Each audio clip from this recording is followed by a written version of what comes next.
नमस्कार। चौथे चरण तक 380 सीटों पर वोटिंग हो चुकी है। क्या कहता है ये चौथा चरण? मोदी रहेंगे या फिर उनको झोला उठाकर जाना पड़ेगा? आखिर ये चौथा चरण आते आते बीजेपी की हालत इतनी खराब क्यों हो गई? बीजेपी का डाउनफॉल जो शुरू हुआ पहले दौर से वो चौथे दौर तक रुकने का नाम क्यों नहीं ले रहा है? और सबसे बड़ी बात कि आखिर बीजेपी की ये गति क्यों हो गई है? ये सब कुछ विस्तार से समझने के लिए आज हमारे साथ वरिष्ठ पत्रकार और राजनीतिक विश्लेषक अशोक वानखेड़े सर हैं। सर, आपका बहुत बहुत स्वागत है। अशोक सर, प्रणाम प्रणाम। सीधा सवाल, ये जो चौथा चरण है ये बीजेपी का पैकअप कर रहा है या फिर यहां से कुछ उम्मीद की जा सकती है? कुछ उम्मीद है बीजेपी को? नहीं प्रज्ञा जी, यहाँ से मुझे लगता है पैकअप की बात करें तो ज्यादा अच्छा है। पहले 3 इसमें लगातार बीजेपी पिछड़ रही और बीजेपी ने बहुत प्रयास किए खूब प्रयास किए। संघ को मनाने के लिए खुद नागपुर गए, वो नहीं हो पाई बात, वो सब अपनी जगह पे है। लेकिन जिस हिसाब से देखिए, हम तो विश्लेषक है, जिस हिसाब से प्रधानमंत्री की बातें, प्रधानमंत्री की रैलियों में उनके भाषण डिरेल्ड होते जा रहे हैं, बिलो द बेल्ट होते जा रहे हैं। बहुत ही जिसको बोलते हैं छिछोरापन जो आ गया है वक्तव्यों में, वो इसी बात का फ्रस्ट्रेशन है कि पहला फेज 102 सीट का, दूसरा फेज 89 का, तीसरा फेज 93 सीट्स का, ये तीनों बड़े फेज, और अब बाकी बचे हुए में सबसे बड़ा फेज 96 का जो है। उसके बाद तो 49, 57, 57 वो तो फिर वो आइसिंग ऑन द केक होता है ना, ऊपर से बस वो गार्निशिंग प्लेट का है, वो है। लेकिन पहले 3 फेज में डैमेज बहुत हो चुका है। इस फेज में रिकवरी होगी कि नहीं होगी, ये देखना है। लेकिन इस फेज में यदि हम देखें तो आंध्र प्रदेश की 25 सीटें, आंध्र प्रदेश टोटल इसमें निपट रहा है। फिर तेलंगाना जो है वो भी पूरा का पूरा इसमें 17 सीटों के साथ निकल रहा है। ये 2 स्टेट पूरे हो रहे हैं। यूपी की 13 सीट है, महाराष्ट्र की 11 है, मध्य प्रदेश की 8 है, झारखंड की 4 है, जम्मू कश्मीर की 1 है और ओडिशा की 4 सीटें हैं। ये अब जो बचे हुए स्टेट है, यदि ओडिशा हम बात करें तो वहां ज्यादा कुछ लेने के लिए है नहीं उनके पास। आंध्र प्रदेश में 25 सीटें वो टीडीपी के खंधे पे चल रहे हैं। 6 सीटों पे तो लड़ ही रहे हैं 25 में, उनमें से 6 तो आने से रही। और फिर टीडीपी को भी वहां जो लोगों के बीच में है कि टीडीपी के लिए बीजेपी वहां बर्डन हो गई। और फिर आंध्र प्रदेश ऐसा फंसा है मामला प्रज्ञा जी, देश के लोग जानते नहीं, बहुत कम लोगों को पता होगा। जिस मुसलमानों को रिजर्वेशन के लिए प्रधानमंत्री कांग्रेस को लगातार घेर रही है, कह रही है कि ओबीसी का रिजर्वेशन लेके मुसलमानों को दे देंगे और ये ऐसा करेंगे वैसा करेंगे। ओरिजिनली अगर देखा जाए तो आंध्र प्रदेश में बीजेपी का मैनिफेस्टो, वहां एक मैनिफेस्टो रिलीज हुआ है जो टीडीपी, जनसंदेश पार्टी और बीजेपी तीनों ने मिलकर वो मैनिफेस्टो रिलीज किया है। उस मैनिफेस्टो में मुसलमानों को 4% का रिजर्वेशन है, 5,000 रुपए पर मंथ मस्जिद को मेंटेनेंस है, और नूरी भाषा कारपोरेशन को हर साल बजट में 100 करोड़ का प्रॉमिस है। ये मोटे मोटे तौर पे है।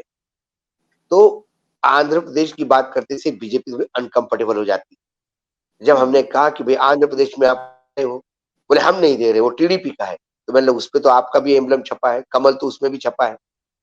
क्या आप ये बोल सकते हो कि टीडीपी के साथ यदि हम सत्ता में आएंगे तो हम मुसलमानों को रिजर्वेशन नहीं देंगे?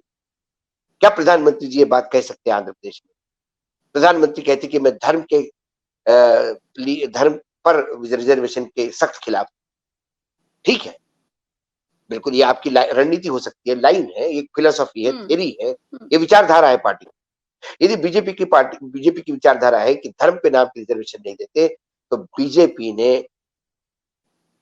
आंध्र प्रदेश में अपनी जबान पे ताला क्यों लगाया?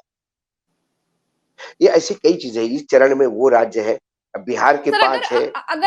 हम तेलंगाना पे अगर बात करें और हैदराबाद की बात करें तो माधवी लता और ओवैसी, ये इनका जो सियासी मुकाबला है वो बहुत बड़ी टक्कर के तौर पर देखा जा रहा है। 2004 से लगातार जीत रहे हैं ओवैसी, और इनके पिता सलाउद्दीन वो भी 6 बार के सांसद रहे हैं। तो आपको क्या लग रहा है, आपका विश्लेषण क्या कहता है कि कुछ टक्कर है या फिर बहुत इजी फाइट है ओवैसी के लिए? बहुत इजी फाइट है, बहुत इजी फाइट। ये उसको टक्कर बता रहे हैं, ये बहुत इजी फाइट है। और ओवैसी की वो देखिए, ओवैसी का वो गढ़ है, हर हर एक का गढ़ होता है और उस गढ़ से वो सीट निकालता ही। ओवैसी की एक परमानेंट सीट है और वो कोई सालों से उन परिवार के पास है। अच्छा, ऐसा नहीं कि वो कोई नॉन परफॉर्मिंग एमपी है। ओवैसी अपने हम्म। कॉन्स्टिट्यूएंसी के लिए बहुत करते हैं।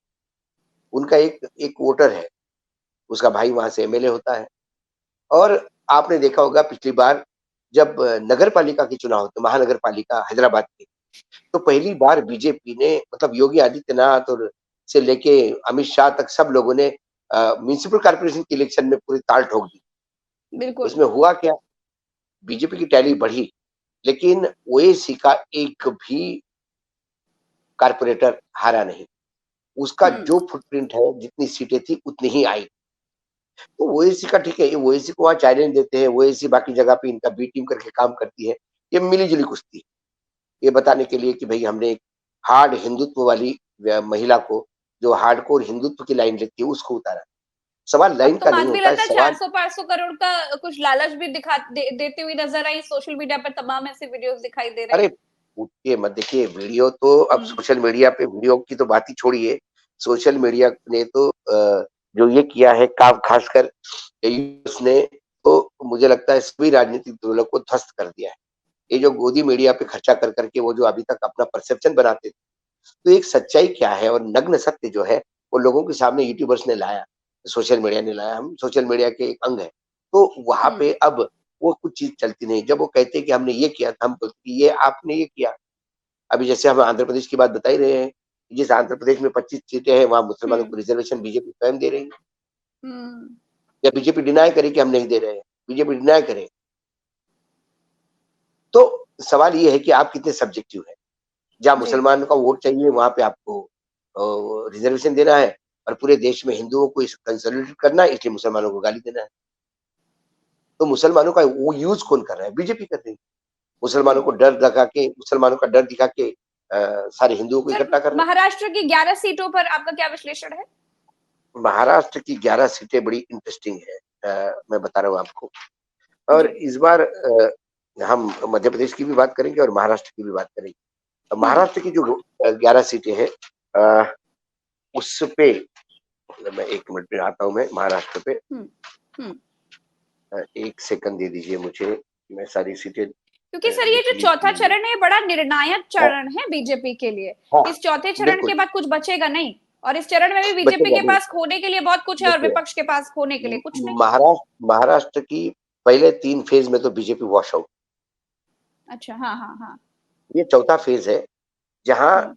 1-2 सीटों का चांस है, 1-2 सीट। वो भी मैं बड़े बड़े दिल के साथ दे रहा हूँ। नंदुरबार में हिना गोवित है और एडवोकेट अ, पाडवी है कांग्रेस के। हिना गावित, ये परिवार, गावित परिवार पहले कांग्रेस का था। ये माइग्रेट हुआ, वहां के चला गया। लेकिन इस बार एंटी इनकम्बेंसी का भयानक है, और ये जो पड़वी है, ये बहुत दमदार कैंडिडेट है, कांग्रेस ने उतारा। तो हम्म। वहां पे ये कांग्रेस का उम्मीदवार जीता हुआ है। जलगांव में स्मिता वाघ है, साथ में करण पवार है शिवसेना के। ये शिवसेना उद्धव वाली है जलगांव में। हाँ। ये वहां अच्छा। पे एज पे है। रावेर में रक्षा खड़से है श्रीराम पाटिल के खिलाफ। श्रीराम पाटिल ये शरद पवार के पार्टी से खड़े हैं, और रक्षा खड़से बीजेपी से है। रक्षा खड़गे बहू है एकनाथ खड़से। एकनाथ खड़से वो लोग हैं, मतलब वो इंसान है जिसने बीजेपी को खड़ा किया। गोपीनाथ हम्म। मुंडे, प्रमोद महाजनाथ खड़से, इन लोगों ने सही मायने में भाजपा को भाजपा बनाया महाराष्ट्र में। लेकिन एकनाथ खड़से को बाद में देवेंद्र फडणवीस ने इतना किनारा कर दिया कि वो पार्टी छोड़ के शरद पवार के साथ चले गए। और शरद पवार के साथ जाने के बाद जब पूरे महाराष्ट्र में हालत इतनी पतली देखी, तो फिर इसी एकनाथ शिंदे को बाद में हाथ पैर जोड़ के बीजेपी में वापस लाए ससम्मान। अब उनकी बहू की सीट है, रावेर में उन्होंने काम भी किया है, मुझे लगता है वो सीट निकल जाएगी। जालना में दादा राव साहब दानवे हैं। ये बीजेपी के अध्यक्ष रह चुके हैं महाराष्ट्र में, और ये कैबिनेट में मंत्री भी हैं, राज्य मंत्री हैं यहाँ पे। उनके खिलाफ कल्याण काळे हैं। अब दानवे की स्थिति यह है कि गांव में जाने नहीं दे रहे लोग, तो दानवे का जीतना बहुत दूर का लग रहा है। फिर औरंगाबाद, बड़ी जो संभाजी नगर कहते हैं जिसको औरंगाबाद, वो बड़ी इंटरेस्टिंग सीट है। यहाँ संदीप राव घुमरे हैं शिवसेना के, ये एकनाथ शिंदे वाली शिवसेना है। और सामने खैरे है, चंद्रकांत खैरे, ये उद्धव वाली शिवसेना है। ये दोनों शिवसेना आपस में लड़ रही है। लेकिन ये सीट जो है ये ओएसी के पास, जलील ओएसी के एमपी है, यहां से सिटिंग एमपी, वो भी चुनाव में है। लेकिन इस बार मुझे चंद्रकांत खैरे का, उद्धव ठाकरे वाले, मैं स्वयं उस सीट पे गया। जब मैं गया तो मैंने काफी मुस्लिम मतदाताओं को पूछा, खासकर क्योंकि वो हम्म मुस्लिम बहुल क्षेत्र है और ये पहले हम्म पुराना निजाम जो है उससे संबंध था। तो पुराना निजाम हमारे यहाँ महाराष्ट्र में जो एरिया आता है, वो आप यदि समझेंगे तो लातूर, उस्मानाबाद से हाँ लेकर औरंगाबाद, नांदेड़ तक ये पुराना निजाम था। तो वहाँ ओएसी का एक वोट बैंक है उस एरिया में। तो वहाँ का मुसलमान कहता है कि भले ही वो एक हमारे समाज के हैं, वो हमारी पार्टी चला रहे हैं, लेकिन हमें वोट इस बार चंद्रकांत खैरे को देंगे, शिवसेना को, उद्धव वाले। तो मैंने बोला क्यों? तो बोला क्यों? हाँ। जलील को चुनाव जितवा के क्या करें, वो क्या करेंगे वहां जाके, हम्म मोदी को टक्कर तो दे नहीं पाएंगे। लेकिन चंद्रकांत खैरे को यदि वोट दिया तो वो कांग्रेस को जाए। मैंने बोला वो तो शिवसेना के हैं। तो बोला शिवसेना और कांग्रेस एक ही तो है, अभी सब इकट्ठा लड़ रही है, तो उससे राहुल गांधी मजबूत होंगे। तो ये जो कंसेप्ट चला गया ना महाराष्ट्र में कि आप शरद पवार को वोट दो या आप कांग्रेस को वोट दो या उद्धव ठाकरे को वोट दो, ये वोट ऊपर राहुल गांधी को जाएगा। उनका जो डायरेक्ट डायरेक्ट नरेशन जो है कि जी। सीधा सीधा वो बात करते हैं कि भाई मैं कोई जातिवादी नहीं हूँ, मैं धर्मवादी नहीं हूँ। कांग्रेस ने इतने साल का राज किया वहां पे, और महाराष्ट्र में तो जो हम्म गति की इन्होंने, शिवसेना तोड़ के, एनसीपी तोड़ के, वैसे भी एंटी इनकम्बेंसी भयानक है। ये 2.5 साल की एंटी हम्म इनकम्बेंसी जैसे 25 साल की हो, ऐसे ये झेल रहे हैं।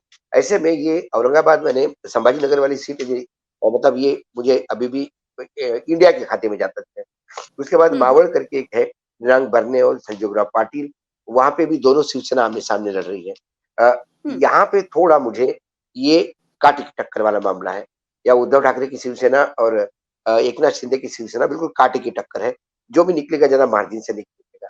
उसके बाद एक पुणे की सीट है यहाँ हम्म पे, वहाँ मुरलीधर मोहोळ मोहोळ जो वहाँ मेयर है, वो चुनाव लड़ रहे हैं। सामने रविंद्र दांगेकर है।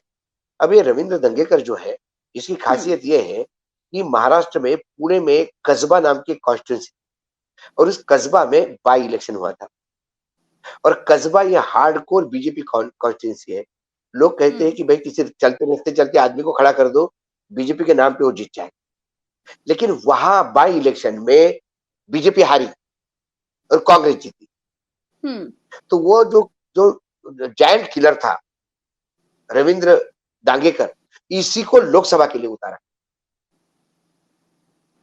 तो हम्म जो अंदरूनी जो लोगों की अस्वस्थता है, यदि उसको ठीक से कैश किया तो ये पुनः पलटी मारेगा, ऐसा मुझे लगता है। वहां कांग्रेस को सीट गई तो आश्चर्य नहीं होगा। फिर भी हम हम्म ये सीट कांटे की टक्कर में छोड़ते हैं, हम इसको एज देते हैं बीजेपी को। अच्छा। तो मावळ और पुणे ये 2 सीट है एज वाली। हम्म उसके बाद हम्म शिरूर है, जहां शिवाजीराव शिरूर। आढळराव पाटिल लड़ रहे हैं। वो जी। अजित पवार के एनसीपी से लड़ रहे हैं। और हम्म अमोल कोल्हे है, सिटिंग एमपी है, वो लड़ रहे हैं शरद पवार के एनसीपी से। अजित पवार भतीजा और चाचा आमने सामने ही। हम्म लेकिन वहां पे मुझे अमोल कोल्हे निकलता हुआ दिखाई देता है। एक तो शरद पवार का वजूद, और उसके बाद क्या हो गया था, प्रज्ञा जी आपने कई वीडियोस देखे होंगे, पूना में प्रधानमंत्री की सभा हुई। हम्म उसमें 4 कॉन्स्टिट्यूंसी से लोग आए थे, पुणे, शिरूर, हम्म बारामती और माळव। हम्म 4 कॉन्स्टिट्यूंसी के उम्मीदवार स्टेज पे थे। 75,000 कुर्सियां लगी थी, 5,000 की क्राउड नहीं। हम्म और वो खूब वायरल हुआ वीडियो, पीछे खाली चेयर, चेयर खाली खाली, समुंदर बिल्कुल खाली चेयर का दिखाई दे रहा।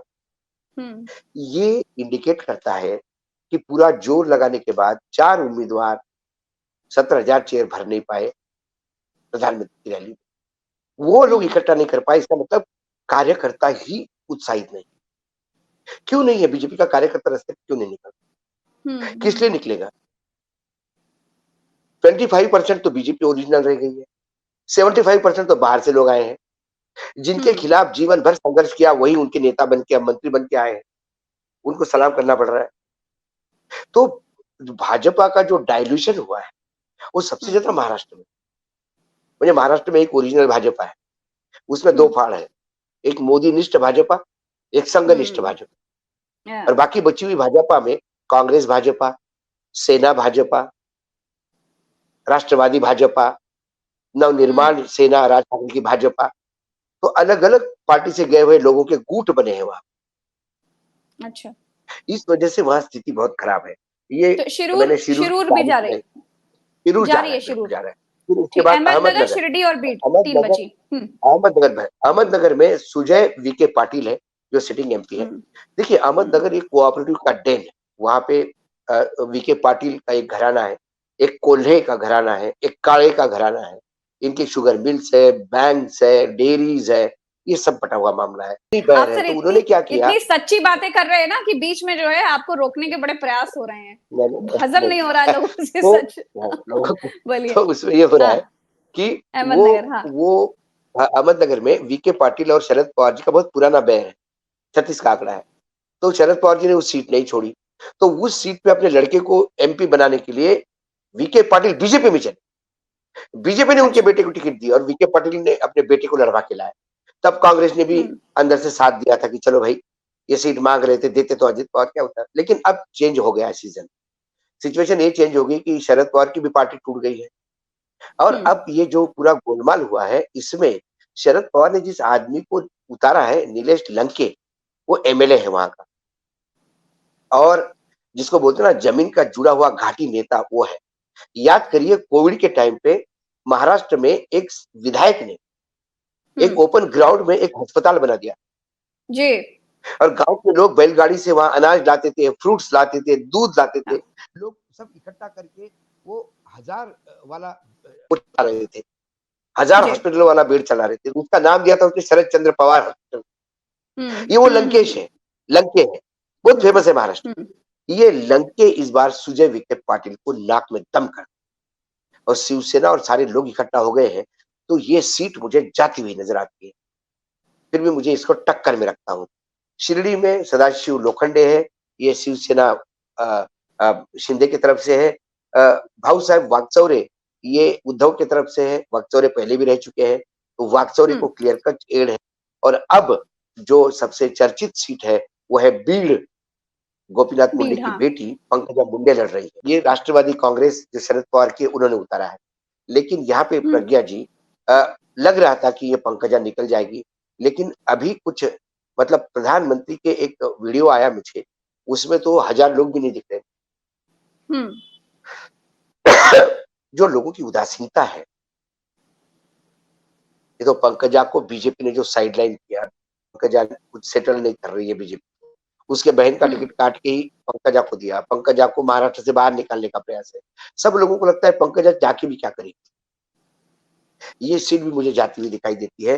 तो कुल मिला के यदि इस 11 सीटों में यदि मैं कहूं तो एक मावल की सीट टक्कर की है, पुणे टक्कर की है, और यदि मैं बीड़ को टक्कर मानूं, क्योंकि चलो मानते हैं, टक्कर बोल देते हैं, क्योंकि गोपीनाथ मुंडे जी से भी अपने संबंध थे, हम भी व्यक्तिगत इंसान है, कई बार व्यक्तिगत संबंध मुझे, लेकिन वो बिटिया हारती हुई दिखाई दे रही है, इसलिए मैं टक्कर से निकाल रहा हूँ उसको। तो ये 2 सीटें हैं जहां की कुछ एनडीए गठबंधन को, बीजेपी को कुछ मिलता हुआ। अब देखिए 11 सीटों में 2 सीटें में यदि वो टक्कर में है और बाकी जगह वॉश आउट है, तो आप समझ सकते हैं कि स्थिति क्या होगी। मुझे बार-बार मैं कहता हूँ कि ये सिंगल मध्य प्रदेश का बताता हूँ मैं आपको। मध्य प्रदेश में की जो 11 सीटें सीटें हैं, देवास, उज्जैन, मंदसौर, रतलाम। हाँ बता दो, मैं मध्य प्रदेश की सीटें भी बता रहा हूँ। मध्य प्रदेश की सीटें जो इस बार आ रही है, हाँ, मध्य प्रदेश की 8 सीटें हैं, 11 सीटें नहीं 8 सीटें हैं। वो है देवास, उज्जैन, मंदसौर, रतलाम, धार, इंदौर, खरगोन और खंडवा। देखिए Madhya Pradesh bye and large ये बीजेपी का स्टेट है। पिछली बार 1 सीट थी 29 में से कमलनाथ की, इस बार हम सोच रहे हैं कि 4-5 सीटें निकल सकती है। उसमें दिग्गी राजा की सीट निकल सकती है, अपनी दिग्विजय खुद लड़ रहे हैं। एक रतलाम वाली सीट फंसी हुई है, एक मंदसौर वाली सीट फंसी हुई है, ग्वालियर मुरैना कहती की बड़ी क्लियर है, एक सतना वाली सीट बड़ी क्लियर है, शहडोल वाली एक सीट बड़ी क्लियर है। लेकिन इस फेज में यदि हम देखें तो ये मालवा खरगोन वाला फेज है, आप देख सकते हैं। मालवा मतलब इंदौर के आसपास की सीटें और खरगोन। तो यहाँ पे देवास जो है इंदौर को लग के है, 20 किलोमीटर पे है।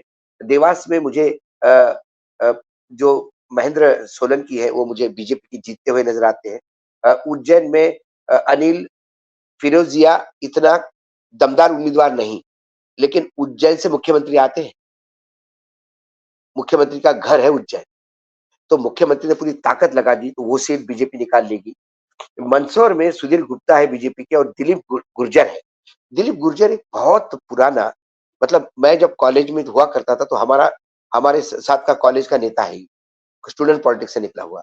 और गुज्जरों का बड़ा पूरा उस बेल्ट में नागदा मन से लेके मंदसौर तक उस पूरे बेल्ट में गुज्जरों का एक बेल्ट है, उसमें उसका बड़ा वर्चस्व है, गुज्जरों का नेता माना जाता है। और राजेश पायलट ने बेसिकली इसको प्रमोट किया था और उसको मंदसौर से उतारा है। मंदसौर ये बहुत माना जाता है बीजेपी का ट्रेडिशनल सीट है। यहाँ से पांडे जी 8, 7, 8, 9 बार शायद जीते थे, लेकिन मीनाक्षी नटराजन ने यहाँ पे छेद भी किया था, वहां पे कांग्रेस जितवा के भी लाई। तो इस बार जो मंदसौर वाली सीट है वो बड़ी टाइट हो गई बीजेपी के लिए। गुप्ता जी के प्रति बीजेपी में उदासीन था और दिलीप गुर्जर का एग्रेसिवनेस। ये रतलाम धार है बेसिकली, ये आदिवासी क्षेत्र है, रतलाम झाबुआ सॉरी बेल्ट आता है।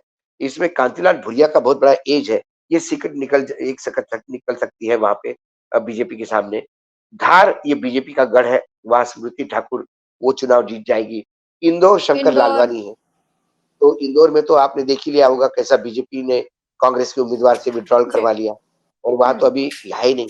अभी मैं 2 दिन पहले इंदौर में श्रद्धांजलि सभा करके आया हूँ, जहां हमने लोकतंत्र को श्रद्धांजलि दी, क्योंकि लोकतंत्र की हत्या हुई है इंदौर में। जिस हिसाब जी। से उम्मीदवार के पुराने केसेस निकाल के 307 उसमें जोड़ दिया, ये कर दिया वो कर दिया और उसको मजबूर कर दिया को विड्रॉ हो जाए। तो इंदौर तो बीजेपी को ही मिलेगा। खरगोन में खरगोन और गजेंद्र खंडवा दो बचे। हम्म। खरगोन और खंडवा ये दोनों सीटें बीजेपी की है, बीजेपी को चली जाएगी। वहां पे कांग्रेस ने उम्मीदवार भी ठीक ठाक नहीं दिए, यदि दबंग उम्मीदवार होते तो शायद कुछ बात बन सकती थी। ऐसा नहीं कि इसके पहले कांग्रेस के पास सीट नहीं थी, ये सीटें थी। यानी कुल मिला के इस फेज में जो 8 सीटें हैं, इसमें मुझे रतलाम मंदसौर ये दोनों सीटें और धार सॉरी रतलाम मंदसौर ये दोनों सीटें बड़ी क्लियर कट जाती हुई, मतलब ये टफ में है जो कांग्रेस को आ सकती है बोनस की तरफ से। अच्छा। नहीं तो ये 8 सीट पे तो बीजेपी का दबदबा था, लेकिन रतलाम और मंदसौर में इस बार पानी तो पिलाया है बीजेपी को। हो सकता है सर कि अगर बिहार टेबल की टर्न भी बात हो जाए। करें, बिहार की अगर बात करें, 5 सीटें दरभंगा, उजियारपुर, समस्तीपुर, बेगूसराय और मुंगेर। हाँ, सर कहा जा रहा है, हाँ, हमारे रिपोर्टर्स भी ग्राउंड से ये बता रहे हैं कि इस बार तेजस्वी हाँ, यादव ने भयंकर पानी पिलाकर रखा हुआ है भारतीय भयानक। जनता पार्टी को। इस बार बराबर मतलब बराबर बराबर सीटें आ रही हैं। आपको बिहार लगता में है कि इतनी कोई बुरी हालत है? पैथोलॉजिस्ट, बिहार में कोई राजनीतिक विश्लेषक ये नहीं बता पा रहा है डंके की चोट पे नीतीश कुमार किधर है। कुछ कॉन्स्टिट्यूंसी में वो आरजेडी के साथ खड़े दिखते हैं, कुछ कॉन्स्टिट्यूंसी में वो बीजेपी के साथ खड़े दिखते हैं। तो कई बार तो मुझे लगता है कि ये बड़ा गेम प्लान तो नहीं हुआ लोकसभा में, जहां नीतीश कुमार भले ही बीजेपी के साथ जाए लेकिन सीटें आरजेडी और जनता दल यूनाइटेड का कोई पैक्ट हो। अब इसमें आप यदि देखेंगे तो मुंगेर की सीट जो है वो अ, अ, अनिता देवी है, आरजेडी के अशोक मेहतो की पत्नी है।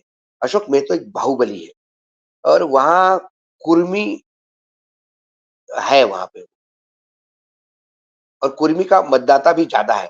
तो ये मुंगेर वाली सीट बड़ी क्लियर कट आरजेडी को जाती हुई दिखाई देती है। बेगूसराय में गिरिराज सिंह है, पाकिस्तान भेजो अभियान वाले, वो हर तीसरे मुसलमान को पाकिस्तान भेजने की बात करते हैं और उनके सामने। अब इसमें क्या है देखिए, यहाँ आरजेडी ने दाव ये खेला कि 4 लाख यादव है उसमें। लालू ने सोचा कि यदि मैं नॉन यादव को वहां देता हूं तो मेरे नाम से तो यादव वहां आ ही जाएंगे और कुछ इसके कुर्मी के वोट यदि मिलते हैं महतो को तो वो एक एडवांटेज होगा। तो यदि वहां बेगूसराय में सॉरी अवधेश राय है सीपीआई के, सॉरी मैं जरा ऊपर नीचे हो गया था। बेगूसराय में गिरिराज सिंह है और अवधेश राय है। अब इसमें सीधा हिसाब है, यदि ये चुनाव अगड़ा और पिछड़ा का हो गया, अगड़ा वर्सेस पिछड़ा, ठाकुर वर्सेस दलित, ठाकुर वर्सेस पिछड़ा, तो फिर सीपीआई की सीट निकलती है। और बिहार में तो जातिवाद कूट कूट के भरा है। तो गिरिराज सिंह के लिए इतनी सीट इजी नहीं। फिर आप आ जाइए उजियारपुर, वहां नित्यानंद राय है बीजेपी के और आलोक मेहता है आरजेडी। यहाँ पे भी आरजेडी का मुझे एज दिखता है, क्योंकि यादव करीब करीब 4.5 लाख है जो मैंने बताया, वो एक्चुअली इस सीट का था। समस्तीपुर में समस्तीपुर में बड़ी इंटरेस्टिंग सीट है प्रज्ञा जी। समस्तीपुर में एक का बेटा और एक की बेटी लड़ रही, और वो दोनों नीतीश कुमार के कैबिनेट के मंत्री। बड़ी गजब की। अब देखो वहां पे अशोक चौधरी है, उनकी बेटी संभव ये लड़ रही है जनता दल यूनाइटेड से। जी। ये अशोक चौधरी पिछड़ी जाति के हैं, ये कांग्रेस के अध्यक्ष हुआ करती थी, आपको याद होगा। बाद जी में जी जनता दल यूनाइटेड बिल्कुल में चले गए। बिल्कुल। उन्होंने समस्तीपुर में अपनी बेटी को उतारा। तो दूसरी तरफ महेश्वर हजारी करके कैबिनेट मंत्री है नीतीश के कैबिनेट में, और वो खासकर पब्लिक रिलेशंस जैसी इंपॉर्टेंट डिपार्टमेंट, बिहार में पब्लिक रिलेशन बहुत इंपॉर्टेंट डिपार्टमेंट है, वो संभालते हैं। उन्होंने अपने बेटे को सनी हजारी को उतारा कांग्रेस की तरफ से। बाप जनता दल यूनाइटेड में है, बेटा कांग्रेस में है। और यहाँ दबी जुबान में बात ये लोग करते हैं कि यहाँ पर कहीं ना कहीं इनडायरेक्टली जनता दल यूनाइटेड के जो सुप्रीमो है नीतीश कुमार, वो सनी हजारी को बैक कर रहे हैं। अच्छा। तो ये सीट सनी निकाल लेगा तो आश्चर्य नहीं होगा। 3 लाख पासवान है यहाँ पे। सर बड़ी बुरी हालत है फिर तो। चौथा चरण पे कहीं ना कहीं बीजेपी टिकती हुई दिख ही नहीं रही है। ये जो डाउनफॉल पहले दौर से शुरू हुआ, चौथे दौर तक ये डाउनफॉल बढ़ता ही जा रहा है सर। कोई उम्मीद तो कहीं से दिखाई नहीं दे रही। और दूसरी बात सर, जो मोदी मैजिक एक प्रोजेक्ट किया गया था, वो इतनी जल्दी डिप कर जाएगा, इतनी जल्दी वो गायब हो जाएगा, ये बड़ी नामुमकिन सी बात लग रही थी सर। इतना नाउम्मीद क्यों हो गए लोग मोदी से? देखिए प्रज्ञा जी, जो ब्रांड बहुत जल्दी चढ़ जाता है बहुत जल्दी उतरता है। अच्छा। ये खासियत है। जो स्लो एंड स्टेडी चढ़ता है उसको उतरने में भी स्लो एंड स्टेडी होता है। मोदी जी का ब्रांड की तुलना में निरमा से करूं, एक वॉशिंग पाउडर निरमा आ गई थी और रातों रात ऐसी जुबान पे चढ़ी थी, और 3 4 5 7 उसने उस पाउडर ने तो ब्रांड ने राज किया। लेकिन आज कहीं निरमा सुनाई नहीं देता। जिस स्पीड से ऊपर चला उसी स्पीड से नीचे आता है। ये प्रकृति का नियम है जी। तो ये जो ब्रांड 2014 में चला, वो 2019 के बाद तो बीजेपी खत्म ही हो गई। मोदी सरकार हो गई, मोदी गारंटी हो गई, मोदी का चेहरा हो गया, सब कुछ मोदी हो गया। जब ये सब ऐसा हो गया तो फिर इस बीजेपी, और फिर जब ब्रांड एकदम ऊपर गया तो उसको नीचे आने में टाइम नहीं लगता। और अब कम्युनिकेशन के साधन इतने हो गए हैं कि 2 मिनट के अंदर सबको सबका कच्चा चिट्ठा हाथ में मिल जाता है। सर अच्छा, एक चीज ये भी है कि केजरीवाल ने जो एक नैरेटिव सेट करने की कोशिश की है कि अब मोदी अपने लिए नहीं, अमित शाह को प्रधानमंत्री बनाने के लिए वोट मांग रहे हैं, तो आपको क्या लगता है कि ये नैरेटिव क्या लोगों में, जो वोटर्स हैं, उन पर क्या काम आएगा? वोटर वोट देने से पहले ये सोच रहा है कि जी अब मोदी जी तो प्रधानमंत्री बनेंगे नहीं, तो फिर बीजेपी को वोट देने का क्या फायदा? देखिए केजरीवाल जी ने वो गेंद फेंकी, उससे कई लोग स्टंप आउट हो गए। आउट इसलिए हुए कि बीजेपी में एक जो नरेशन था कि अब अडवाणी जी को घर बैठना चाहिए, मुरली और इन्होंने मनोहर कहा कि जोशी। देखो भाई नए लोगों को चांस कब मिले, तो जिसकी उम्र 75 हो गई घर भेजो, मुरली मनोहर भेजो, यशवंत सिन्हा भेजो, सुमित्रा महाजन भेजो, सबको घर भेजो। तो भाई 75 साल के तो प्रधानमंत्री भी होंगे, उनको भी घर भेजो। प्रधानमंत्री में क्या लगा है ऐसा खासियत कि आप 80-90 साल के होंगे तो भी राज करते रहेंगे? नए लोग भी है बीजेपी में। अब तो मुकर गए ना। अमित शाह सीधे कह रहे हैं कि हमारे किसी बीजेपी के संविधान में नहीं लिखा हुआ है कि हम 75 साल के बाद हमको रिटायरमेंट देनी ही देनी है। ये बोल के अमित शाह जी ने एग्री किया कि बीजेपी के तमाम दिग्गज नेताओं को हमने जबरिया रिटायर करवा दिया, क्योंकि हमें उनसे डर था। तो जब आपने इतने बड़े बड़े दिग्गज नेताओं को, जिन्होंने भारतीय जनता पार्टी को जन्म देकर यहाँ तक पाला है, यदि उसको जबरिया रिटायर्ड कर दिया, ये जनता आपको जबरिया रिटायर्ड करने में टाइम नहीं लगाएगी। सर इससे क्रेडिबिलिटी भी तो गिरती है कि पहले कुछ बोला, अमित शाह कुछ बोला करते थे, क्रेडिबिलिटी फिर कह दिया जुमला है, प्रज्ञा फिर जी, कुछ बोल दिया, कह दिया तो लिखा ही नहीं प्रज्ञा है कहीं जी, पर। अमित शाह जी की और प्रधानमंत्री जी की क्रेडिबिलिटी बची कहाँ? कौन सी बात से 2014 से लेके देखिए ना, जब भी मुंह खोला है झूठ बोलने के लिए खोला है, और ब्लंटली झूठ बोलते हैं। मतलब कई झूठ तो समझ में नहीं आता कि ये लाते कहां से भाई, और ये जनता को क्या समझते हैं। हम्म। तो इनका जो झूठ ये है, बहुत बड़ा ये सवाल है। तो अभी वाकई क्या सर। हुआ कि अब जनता इनके भाषणों को व्यंग एंटरटेनमेंट की तरह से हम्म। चुटकुले जैसे सुनते, वैसे भाषण सुनते। बोले देखो भाई, मंगलसूत्र तेरा ठीक ठाक पहनो, अब हम्म। कांग्रेस आएगी तो मंगलसूत्र लेके जाएगी, मुसलमानों को देगी। ये लोग सर जोक बना कन्नौज, रहे सर कन्नौज पर आ जाते हैं।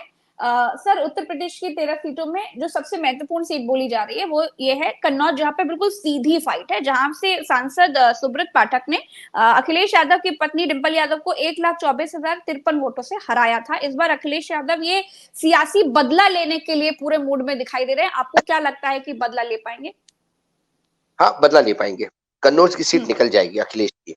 सर अ, आपके खुद न्यूज प्लेटफॉर्म से मैंने देखा कि लोग ग्राउंड पर हैं, कन्नौज में नब्ज पकड़ने की कोशिश कर रहे हैं, तो सर क्या और ग्राउंड से क्या मिल रहा है नहीं, मुझे अपडेट्स? अखिलेश निकलता हुआ नजर आ रहा अच्छा। है।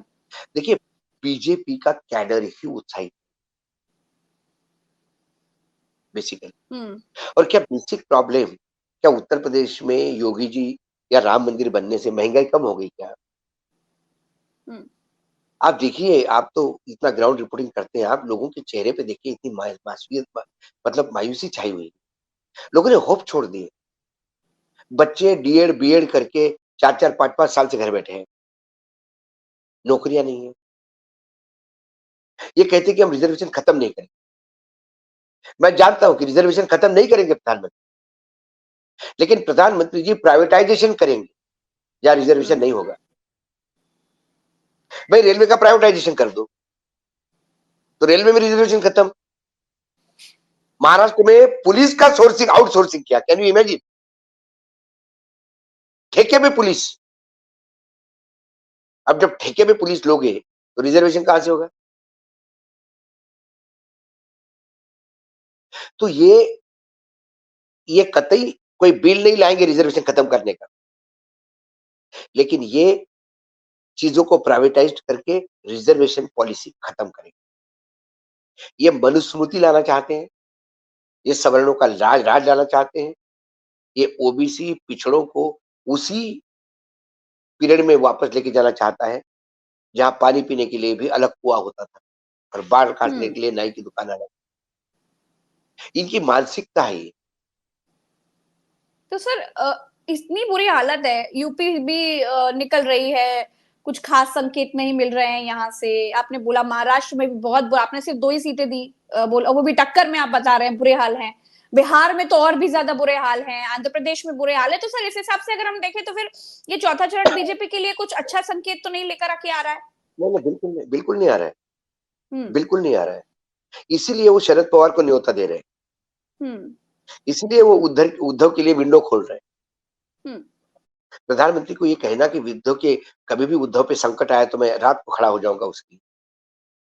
और उद्धव बीमार थे तो मैं उनके वहिनी को फोन करके, वहिनी मतलब भाभी को कहते हैं मराठी में, तो वहिनी को फोन करके हम पूछ रहे थे कि वहिनी जी तबीयत कैसी है। मुझे ये नहीं समझ में आता था, वहिनी जी को पूछ रहे थे कि वो टटोल रहे थे कि और कितने दिन हॉस्पिटल में रहेगा, क्योंकि उद्धव जब बीमार थे तब उसकी पार्टी तोड़ने का प्रोग्राम शुरू किया था। वो कहते कि मैं उद्धव के ऊपर जब भी कोई संकट आएगा मैं सबसे पहले भागूंगा। अरे सबसे बड़ा हाँ संकट तो आप हो। सर, तो एक आखिरी ये सवाल। फंस गया दाव हम्म। उनका। जब दाव हम्म। फंस गया तो अब ये पुराने लोगों को पपोड़ रहे हैं। लेकिन अब ऐसा हम्म। थोड़ी है कि आप जब चाहो, ये आपकी ईडी सीबीआई थोड़ी है, आपने बुलाया तो आ गई, छू किया तो चली गई। हम्म। ये राजनीतिक दल है सर।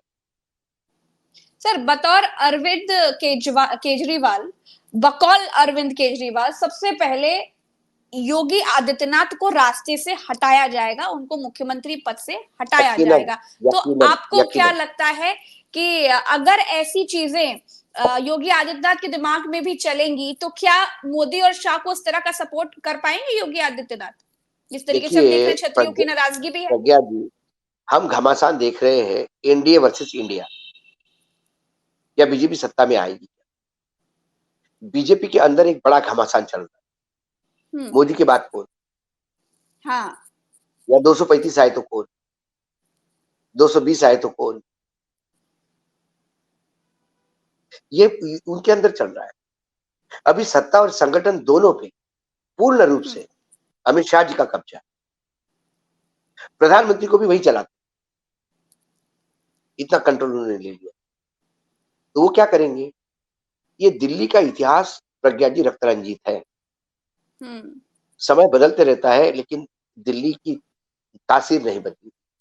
यहाँ आरएसएस का सर कितना सपोर्ट देख यहाँ रहे हैं आप? भाइयों की हत्या करके ही तख्त पाया है। अब राजनीतिक दलों में भाई तो होते नहीं, तो अपने सगे साथी होते। एक उनको उदाहरण तो देख निपटा लिया, के ही टेम्पो में भर भर कर पैसा आ रहा है, दो बताइए, गुजराती भाई अचानक से दुश्मन बन गए। दुश्मन बन गए सर। खैर सर, और आरएसएस का प्रधानमंत्री ने कितना कितना सपोर्ट रहेगा सर, आपको क्या लगता है? अब आगे चौथे चरण तक तो दिखाई नहीं दिया। नहीं तो अभी खत्म हो गया ना, इसके बाद चरण बचता क्या है? हम्म अब 49 और 57 की चरण है क्या? 150 सीटें बची है। जी, चलिए, बहुत बहुत शुक्रिया अशोक वानखेड़े सर, आपने समय दिया। तो चौथे चरण की वोटिंग चल रही है, भयंकर मतदान हुआ, और इस मतदान पर क्या कह रहे थे अशोक सर, उनका एनालिसिस क्या था, वो विस्तार से समझना बेहद जरूरी था, और वो ही समझ रहे थे। देखिए, ये चुनाव बीजेपी के लिए और पूरी एनडीए के लिए बड़ा निर्णायक चुनाव है, और ये चुनाव भी फंसा हुआ दिखाई दे रहा है। हम फिर मिलेंगे एक नई चर्चा में, अभी के लिए इतना ही, दीजिए इजाजत, नमस्कार, जय हिंद।